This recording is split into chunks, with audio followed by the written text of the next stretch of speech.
Aujourd'hui, ce n'est pas un invité, mais plusieurs invités que je vais recevoir, et ce virtuellement, dans le but de mettre en avant une action mise en place par le Rotary National et l'association Espoir en tête. Depuis 16 ans, ils organisent des avant-premières de films dans le but de récolter des fonds pour la recherche des maladies du cerveau. Cette année, le film qui a été choisi, c'est La guerre des Lulus, qui a été donc sélectionné, et vous allez pouvoir découvrir en avant-première ce film le 9 novembre au CGR de Saint-Quentin. Il y a un an, en octobre 2021, le tournage de La guerre des Lulus se déroulait en grande partie dans l'Aisne. Adapté de la BD du même nom, écrit par Régis Autière, le film raconte l'odyssée de 4 orphelins âgés de 10 à 15 ans à l'aube de la Première Guerre mondiale. Nous étions allés à la rencontre de l'équipe à Tétry lors du tournage d'une scène en décor extérieur. Découvrez. Au cœur d'un bois près de Lomignon, à côté du village de Tertry, une drôle de cabane a fait son apparition. C'est l'un des lieux emblématiques du nouveau film de Yann Samuel, une histoire adaptée de la bande dessinée La guerre des Lulus, l'odyssée d'un groupe d'enfants tout au long des années de la Grande Guerre. Un lieu de tournage qui n'a pas été choisi au hasard et trouvé lors de repérages un peu atypiques. On a un local également, Édouard Sueur, qui est d'Amiens, qui a fait des repérages et qui, en passant de mairie en mairie, de bar en bar, quelqu'un lui a amené sur cet endroit ici, entre Trèfepont et Tertry. Et on a trouvé trois lieux où pouvoir installer au moins une quinzaine de jours notre tournage sur des décors naturels. Action! On est heureux de tourner sur le territoire, c'était un vrai désir. À la fois même des créateurs originaux donc, que sont Hardoc et Régis Autière, qui sont d'Amiens. Et Thierry Barle et moi-même qui sommes des films du Lézard originaires de la Fère dans l'Aisne. Et puis même de nos collaborateurs et associés que sont notre distributeur White Bunch, Superprod et Bidibule, notre associé luxembourgeois. C'était un vrai désir de tourner sur les terres où s'est déroulée l'action de la Grande Guerre et puis aussi l'action de la BD. Vous voulez raccord, c'est bon ? Malgré une toile de fond plutôt sombre, puisque la guerre de 14-18 est omniprésente dans l'histoire de la guerre des Lulus, le film reste une comédie familiale. C'est une comédie familiale, mais pas que. En fait, on est sur un film qui va raconter la guerre au travers du regard des enfants, mais pas uniquement. C'est un film sur la fraternité, c'est un film sur aussi le racisme, c'est un film sur l'entraide et la confrontation brutale en fait, avec le monde adulte, mais aussi la liberté.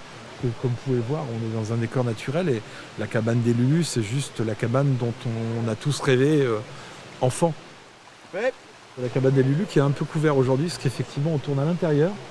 Donc on est en effet nuit, donc forcément tous les draps noirs autour ont fermé à la fois la toiture et les fenêtres. Et à l'intérieur de la cabane se trouve le déserteur allemand qui a pris la cabane des Lulus. Et les Lulus qui vont se retrouver avec Hans. Et les Lulus vont être confrontés pour la première fois à un étranger. La séquence, effectivement, c'est une séquence de partage. C'est comprendre qui est l'autre et que l'autre n'est pas forcément un ennemi.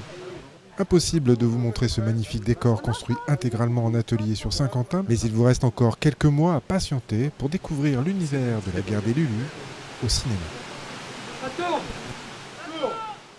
Après le sujet que vous venez de découvrir, préparé par Stéphane, qui nous a permis de voir l'ambiance de ce tournage, ça y est, le film est prêt, puisqu'il sera diffusé en avant-première le 9 novembre au CGR de Saint-Quentin, et une sortie nationale est prévue le 18 janvier 2023. Découvrons le teaser de ce film. Bienvenue à Valencourt, Ludwig. Lucas. Lucien. Luigi. Et Audeville. Des frères. Les Lulus. On est en guerre. Mais non, on se dispute. Mais pas vous, le monde.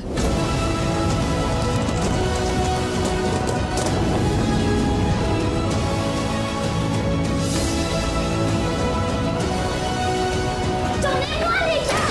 Il m'oublie tout le temps. Pouvez-vous considérer que celui que vous estimez être votre ennemi pourrait devenir votre ami? Nous, amis? Enfin. Vous voulez pas qu'on parle normalement? Moi aussi, je suis français.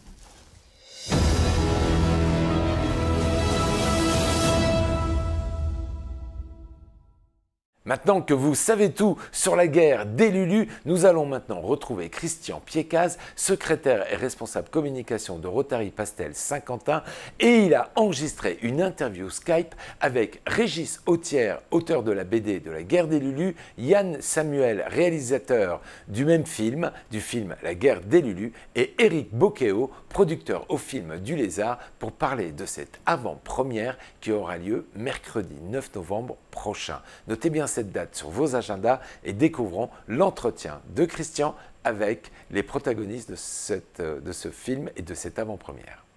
Eh bien bonjour, je suis avec Régis Autière, le créateur de la BD La guerre des Lulu, et avec Yann Samuel qui a adapté cette BD au cinéma, dont la sortie nationale est prévue tout début 2023. Yann, je crois que c'est le 18 janvier 2023. Absolument, c'est le 18 janvier en national. Voilà, et on a la chance que ce film a été sélectionné par les Rotary Club au niveau national pour avoir une avant-première, et ces avant-premières vont se dérouler du 7 au 11 novembre prochain, et à Saint-Quentin, sous l'égide des 2 Rotary Club, ça sera le 9 novembre à 20h30. Bonjour à tous les deux.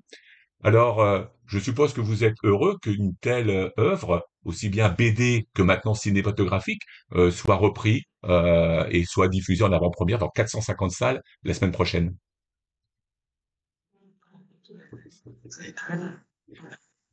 Oui, c'est une chance assez exceptionnelle.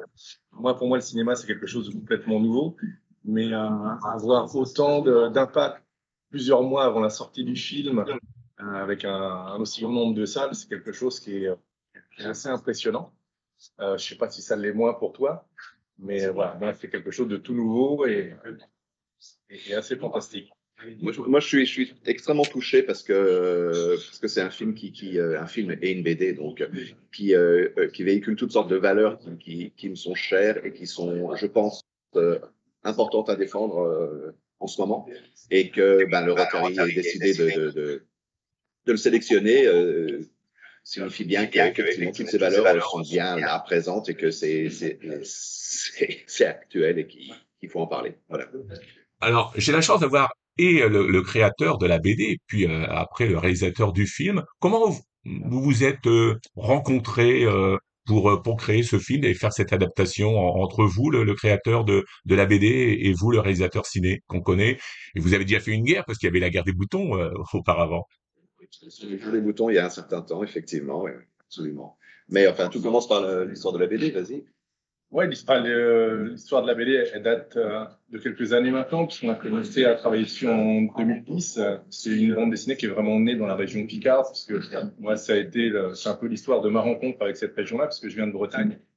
Et en vivant en Picardie, j'ai pu constater à quel point la région était marquée par la guerre de 14, et surtout à quel point la guerre de 14 était encore présente dans la région. Donc il y a ce projet qui est né, et puis quelques années plus tard, il y a un producteur qui s'y est intéressé, du coup les productions du Lézard, et qui, après avoir acheté le droit de la bande dessinée, ont cherché un réalisateur, voilà, et ont présenté la bande dessinée à Yann, qui assez rapidement, après l'avoir lu, en fait, s'est dit, ah oui, il y a moyen de faire un film. Ah oui, moi, c'était immédiat, en fait. Même au début, j'étais un peu réticent parce que j'avais fait beaucoup de films pour enfants, effectivement, comme La guerre des boutons, et je me disais, qu'est-ce que je peux raconter de nouveau? Mais effectivement, dès que j'ai lu la bande dessinée, j'ai rappelé dans la journée en disant, bah oui, évidemment que je le fais parce que c'est riche, parce que c'est fort, et puis il y avait aussi cette envie de raconter toutes ces blessures de la guerre, d'où pour moi l'importance aussi de tourner dans la région, parce que effectivement c'est ce qu'on a fait au bout du compte. On a réellement tourné là où la guerre s'est déroulée, avec un accueil formidable d'ailleurs de la région, c'était vraiment extraordinaire. Et raconter toutes ces valeurs qui transcendent aujourd'hui effectivement l'actualité, c'est-à-dire la fraternité, l'union, le fait d'être tous habitants de la même planète et non pas ennemis, séparés par des clivages idiots. Voilà. Et vous, le Breton, Régis Autière, pourquoi vous avez situé votre histoire particulièrement en Picardie? Parce qu'à partir du moment où j'ai décidé que ça serait une histoire d'enfants, les enfants, je ne pouvais pas les mettre sur le front. Les envoyer à l'arrière en Bretagne, par exemple, ça n'aurait pas eu vraiment de sens, on aurait été trop loin de la guerre. Je me suis rendu compte, en commençant à travailler sur cette histoire-là, que toute l'histoire de la zone envahie par l'armée allemande, la zone occupée, avait été complètement occulté, aussi bien dans les fictions que dans les livres d'histoire, même s'il y a quelques historiens, notamment Philippe Nivet, qui s'est intéressé à cette période-là et à cette zone-là, la zone envahie. Et voilà. Et donc j'ai découvert plein de choses en fait que je ne connaissais pas sur ce qui s'était passé dans cette zone, et j'ai eu envie de la raconter, en tout cas de l'évoquer au travers de l'histoire de fiction. D'accord. Yann, ça vous paraissait également évident de tourner en Picardie? Oui, pour moi, c'était une évidence. Et c'est vrai que d'un point de vue faisabilité, c'était pas très évident parce qu'il n'y a pas réellement de structure d'accueil en Picardie pour le cinéma, et que généralement ce genre de gros films historiques, on va plutôt les tourner dans les pays de l'Est où effectivement c'est beaucoup plus facile et moins cher à tourner, mais ça me plaisait pas. Moi, je voulais vraiment raconter l'histoire de la région avec les gens de la région. Voilà. Ouais, ça a été tourné à Sissonne, je crois, au Familistère de Guise en partie. Dans la Somme, dans le Nord, oui, l'abbaye de Saint-Michel, Sissonne, le Familistère de Guise, le village de Hors, c'est beaucoup sollicité. Voilà, toutes sortes d'endroits dans la région. Oui. En tous les cas, nous, au Rotary, on est vraiment très heureux, et j'allais dire même au Rotary de Saint-Quentin, doublement heureux, parce que ce film a été retenu dans le cadre des films que nous projetons en avant-première. Et cette année, donc, c'est ce film qui va être projeté le 9 novembre prochain à Saint-Quentin. Et on est très fiers que ce film, en plus, ait trouvé ses racines dans notre région. Et je crois savoir que vous allez ces 450 projections à travers tous les clubs Rotary en France pour l'opération Espoir en tête. Et je pense que là aussi, c'est une grande valeur qui rejoint les valeurs du film.